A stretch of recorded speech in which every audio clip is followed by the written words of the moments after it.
All right, let's talk a little bit about some of these things that I raised in the last video. Some of these issues of like fulfillment and what we get from work and so on. So there of course are what we call extrinsic motivators for working, right? That's like rewards that we get from some other source for engaging in work. So for example, we get paid. If you're not getting paid to work, we call it a hobby, right? Like it's something that you're just doing by choice. But for most of us, we would not do what we do for a living if there were not money tied to it. I guess unless the world didn't need money, but yeah. So money. Okay. How about health insurance?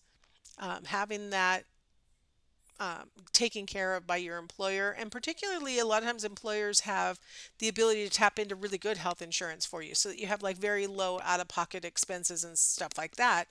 A lot of people choose their work based on what kind of health insurance they may be offered. Same thing, they might be worried about, their future and whether there's a pension or a 401k or some kind of, matching or something so that their retirement can be secure. These are the kinds of rewards that employment gives us that we work for because we want those rewards, right? But what about the intrinsic motivations that we have for working? Like, what is inside of us that makes us want to engage in work related behavior? One is the satisfaction we get from the job, and that I already addressed, like the factors that make working satisfying. There's also the issue of the self esteem we get from being employed. There are, self esteem from like who we work for, being able to tell our friends, oh, yes, I got this job at X organization, or the status of the position we have. Oh, I play this role at X organization, and then we feel good about it. We're like, yes, I have gotten where I want to get, or I'm on the road to where I want to get, or whatever. That kind of self esteem from what we do for a living is a really important factor that is inside of us. The thing that would make me feel happy and make me feel proud of the job that I have and what I do is probably vastly different from whatever your satisfying self esteem building job would be. That's the beautiful thing about humans. We all have different things that would make us feel proud, happy, or satisfied. It comes from inside of us. And that pride that we get from doing a good job, the pride that we get from being able to support ourselves, being able to support our family, the pride that we get from being affiliated with what we perceive to be a higher status organization. And again, that's in the eye of the beholder. What would make me proud to be associated with, you might be embarrassed to work there, right? Like there's different people who value different things and, are proud of different jobs and job places and job statuses and so on. So, the point I'd like to make is that yes, of course, we work for the extrinsic reasons, but we also have these motives inside of us. Um, One of the toughest things to do in life is to work for no pay. And a lot of people do it. It's called taking care of a household.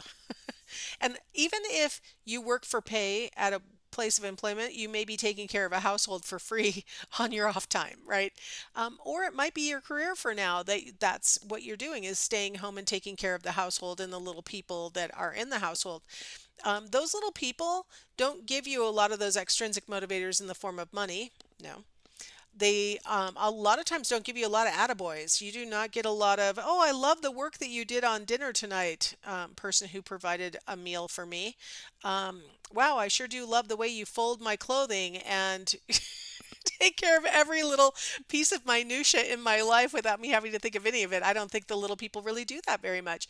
And so you don't get a lot of those external, extrinsic motivations when you're doing things that need to be done on your own. But you may have the intrinsic motivations, the pride, the satisfaction, the self-esteem that can come from those things. So, even jobs that are being done without direct pay or health insurance coming from it, and certainly no one's paying into a 401k for you, you can get a lot of those intrinsic motivations met by doing other kinds of work that maybe don't have those extrinsic motivators. So let's talk a little bit about an intrinsic motivation, which is wages, and then those benefits. The health insurance and the pension plan. Those fall into benefits. Um, a lot of employees have been asking, instead of higher wages, could I have more time off? Or can I have flex in my schedule so I don't have to be here necessarily from 8 to 5, 5 days a week? Maybe I can negotiate a different start time or a different end time, or different days of the week. Maybe some days of the week I don't come in at all and I work from home. Um, I have to say, I teach industrial and organizational psychology, which is the psychology of work. And when I first started teaching the class a million years ago at this point, employers were very skeptical that employees could work from home as efficiently as they did in the office. And the pandemic showed them that, in fact, they were getting more work out of their employees than they did at work. And so a lot of employers are more open-minded to at least like one day of, we still call it telecommuting in the business, but working from home. Um, Employers have noticed a problem with having too many days of telecommuting, though, which is that it's hard to build a culture within the organization when people are just never there. And so, a balance between telecommute time and being in the office is what most employers are working on right now. All right, I wanted to show you this graphic that shows, let's focus on the blue bar for the start. Its numbers are over on the right-hand side y-axis, and what they've done is they've converted the annual income into $2005 so that everybody's like on an equivalent playing field. The first data on the y-axis starts in 1972, and the most recent data, it was 2008.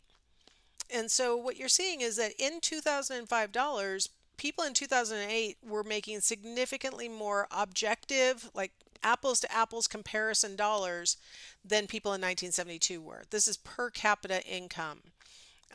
Now, I would like to point out that a lot of people did not work in 1972. There were fewer women in the workforce, particularly ones who had children in 1972. And so when you do per capita, they are counting those people who aren't working as capitas, right? That's called people. Capita is people. So maybe we should say household income maybe has really grown because a lot of households have dual earners today when they didn't back in 1972. So the fact that they're making, even in that case, let's assume that there's dual earners on average in 2008 and there's single earners in 1972. They're still making more than double in 2008 what a household made in 1972. So it's objectively still more money in 2008 than it was in 1972. So nice increase in income. But then this red line is showing us the average happiness score on the happiness scale. And that's flat. Like, earning more money is not associated with higher income. So modern employees asking for something other than just more income kind of makes sense. Them asking for something that you really can't buy, which is more time off, more flexibility, things like that. You really can't buy that with the extra wages that you're earning. And so they're like, you know what, I'm willing to forego some wages in order to have more work-life balance. So that makes a lot of sense. One thing that employees have also expressed frustration with is economic disparities, particularly between like the entry level employee and then, like the higher level administrative, people who are in charge kind of discrepancy. I would like to argue, if you're a college student, you're probably looking to start your employment. I would like to argue that it doesn't make a lot of sense to come in as a brand new employee and then compare yourself to people who have 20 years of work experience. Makes a lot more sense to look at people of your same level of training, your same level of experience, and compare to that. Because the person with 20 years experience, believe it or not, I know as a young person you might think, well, what do they know that I don't know? I've gone to college, I know everything, whatever. There's a lot to learn on the job, any job, whatever job you're doing. You don't come in completely at a level that you'll have in 20 years. So I just recommend compare to like and kind. mind. Just like we did with this graphic where we had to convert the dollars so that when you compared 1972 to 2008, you're making a fair comparison. You need to do that when thinking about, am I earning enough? You need to look at other people who have the same skills and the same experience that you have, and make sure that you're being paid relative to them, not to people who have way more skills than you have and a lot more experience than you have. So that's my piece of advice that you didn't ask for. All right, I'm gonna go ahead and stop here so that I can make a nice neat. Oh, no, no, I'm not gonna stop. I forgot this is an income joke. Income and happiness. Remember, son, money can't buy happiness, but it pays for a lot of antidepressants. So happiness and income don't seem to correlate, at least across time if we look at this graphic. But there is something to be gained from having above the poverty level income, and we'll talk about that a little bit more. Being employed helps us to achieve what Erickson talked about as, generativity, right? Having a job allows us to fulfill those goals, where in middle adulthood, between about age 40 and about age 65, according to Erickson, we are striving to be generative, to leave a mark on the future. Maybe you do it by tutoring children like this person in this picture. Maybe you do it by having children and raising them. Maybe you do it by mentoring a fellow employee. Maybe you wrote a book or won a record, so now it's always going to be in the gym, whatever. Those are generative things to do. The failure to achieve generativity is called stagnation. When you see a person who's engaging in generative behaviors, you'll see them establishing their career, settling down in a relationship, beginning a family maybe, developing a sense of being part of the bigger picture of life, right? That their life is mattering, that other people need them. They oftentimes during this phase of life will give back to society by raising children or being productive at work or getting involved in community activities, being part of some kind of community organization, helping to organize the community parade or whatever. These are all generative things to do. If we are successful in our strivings for generativity, the virtue that we develop is care, right? We care about others. We care about the people that we come in contact with, things like that. If we fail to achieve generativity, we will enter into what Erickson calls stagnation, which is where we feel unproductive. We don't know what the meaning of life is. Why are we even here? These kinds of hopeless thoughts. And so it makes a lot of sense to strive for generativity. And a lot of people, like Erickson says, people just naturally do it most of the time. Most of the time, work sort of demands you to be generative. A lot of the times people have children and they are generative because they have children. As they are gaining an age and experience, the community oftentimes will ask them to contribute. So a lot of times it happens very normally. Employment really pulls generativity out of people. As you are on the job longer and have more experience and gain more skills, you get promoted. You maybe get to be in charge of things. You're automatically given opportunities to be generative in most workplaces for most employees as they move along. So that might be one reason why, the chart I had shown you in the previous video where the people who were thrown into unemployment, the 40 to 65-year-olds really struggled the most. They're like, this was my outlet. This was my way to make sure not only did I need income for my family, obviously, but it was my outlet, my way of achieving these goals. And now what does my life mean? Now what am I supposed to be doing? And so that can be a really difficult thing when you're thrown out of employment. Employment gives us these opportunities to develop and use our personal skills. If you're really good at training other people, that gets noticed, and the employer might say, you know what, you're in charge of training the new people, right? You get to use your personal skills more often in employment.